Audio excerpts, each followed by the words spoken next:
Falou assim, você falou que, cara, não tem outra explicação que não seja Deus pra isso, não é? Eu também passei por algumas experiências na minha vida que eu falo, cara, também não encontro outra, né? Senão seria uma situação do acaso tremenda, né?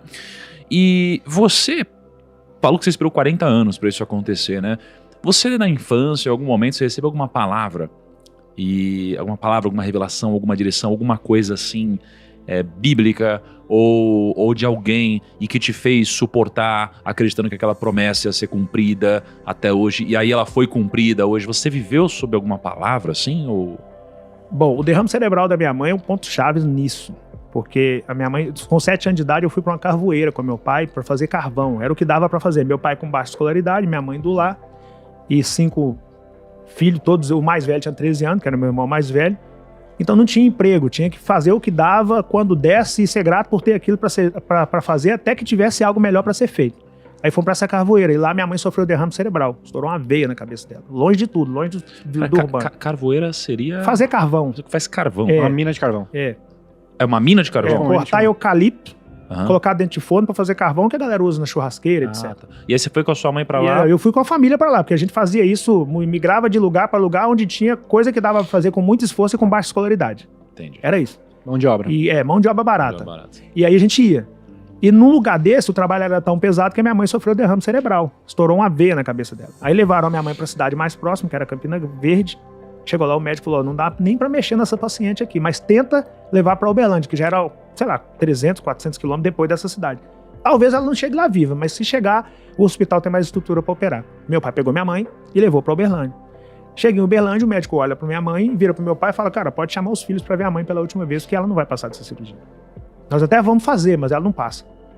Aí meu pai chamou os filhos e falou, olha, nós precisamos fazer a nossa primeira reunião de equipe aqui. Eu não sabia nem o que era equipe. Ele falou, nossa família funciona como uma empresa. Essa imagem é muito forte para mim, esse dia para mim é muito forte. Eu penso que ali começou a minha história de sucesso. Meu pai falou, nossa família funciona como uma empresa. Os da Silva. Eu sou o líder dessa empresa, isso meu pai falando. A mãe de vocês é outra líder e vocês são nossos liderados. Segundo a medicina, a mãe de vocês não passa dessa cirurgia. Mas nós conhecemos Deus que nós servimos. Só que se caso ela não passar por vontade de Deus e não segundo a medicina, o líder vai precisar do liderado para suportar esse momento. Eu posso contar com vocês? Nós falamos, pode, pai. No automático, assim, pelo exemplo. Mas sempre foi exemplo de líder, então não tinha essa. Ele perguntava pelo praxe, a gente respondia assim pelo exemplo. E aí meu pai virou pro médico e falou, pode fazer a cirurgia. Eu já conversei com a minha equipe. O médico nem entendeu nada. Olhou para aqueles 5 neguinhos do cabelo amarelo, olhou pro meu pai, não entendeu aquilo de equipe e foi fazer a cirurgia. Aquilo era 1985, nós estamos em 2022. E minha mãe tá viva até hoje. 37 anos depois que o médico falou que ela não passaria daquela cirurgia. O que ele não sabia é a força do Deus vivo que a gente serve, que é onde Deus determina que você passa sim.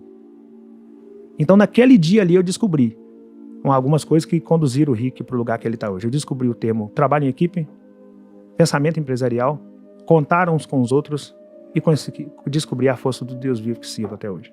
Naquele dia, o médico dos médicos entrou para fazer aquela cirurgia. Então, a partir dali, eu descobri que a fé, se de fato aplicada, ela te conduz para o extraordinário.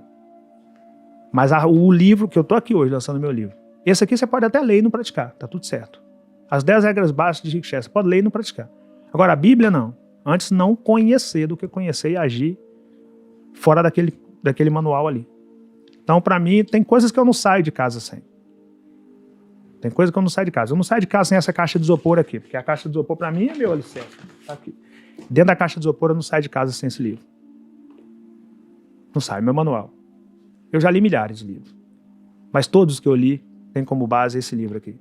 Para mim, é o meu manual. Ganhei da minha avó. Ninguém me falou, leia esse livro. Por algum motivo, eu vi meu pai lendo e eu tive curiosidade de ler. Eu falei, cara, esse é o manual, tá tudo aqui. Negócios, religião, casamento. Só religião não tá aqui. Mas casamento, negócio, sociedade, tá tudo aqui. Milenar. Eu comecei a ler isso aqui e falei, cara, eu preciso ler isso aqui, depois eu preciso praticar isso aqui.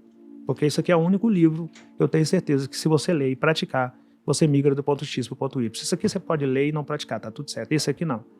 Se você conhecer isso aqui, praticar isso aqui, sua vida não mudar, tem alguma coisa errada em você, leia novamente. E se não mudar, leia novamente. Se não mudar, leia novamente. Se necessário for, espere 40 anos.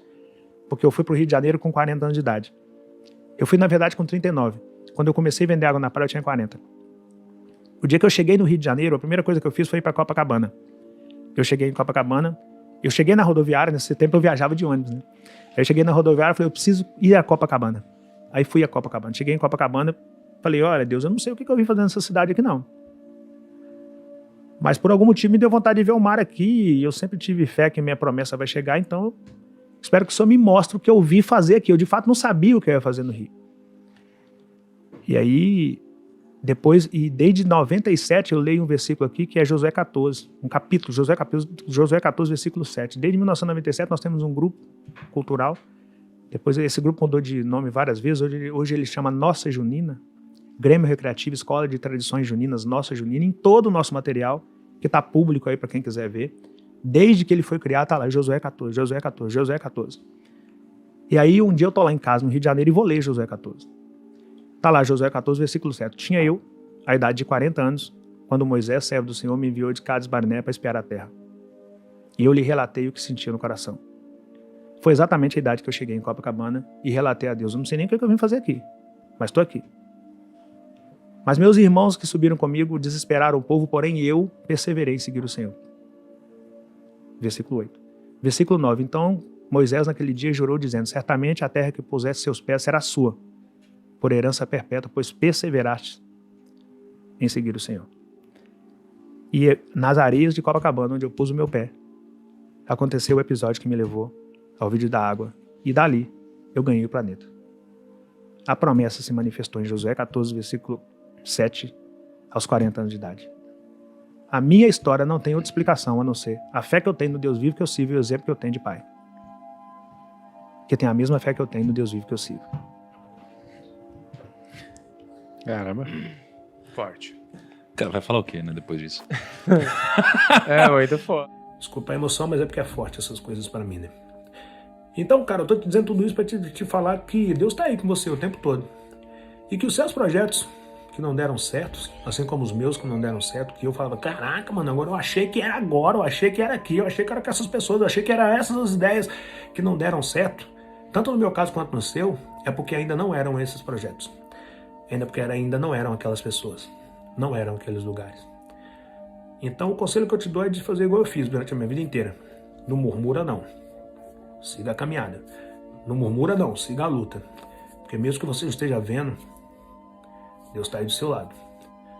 E por algum motivo eu quis gravar esse vídeo, eu penso que foi Deus que está me usando nesse exato momento para dizer para você que vai assistir esse vídeo. Caso você tiver fé para receber isso, siga a luta.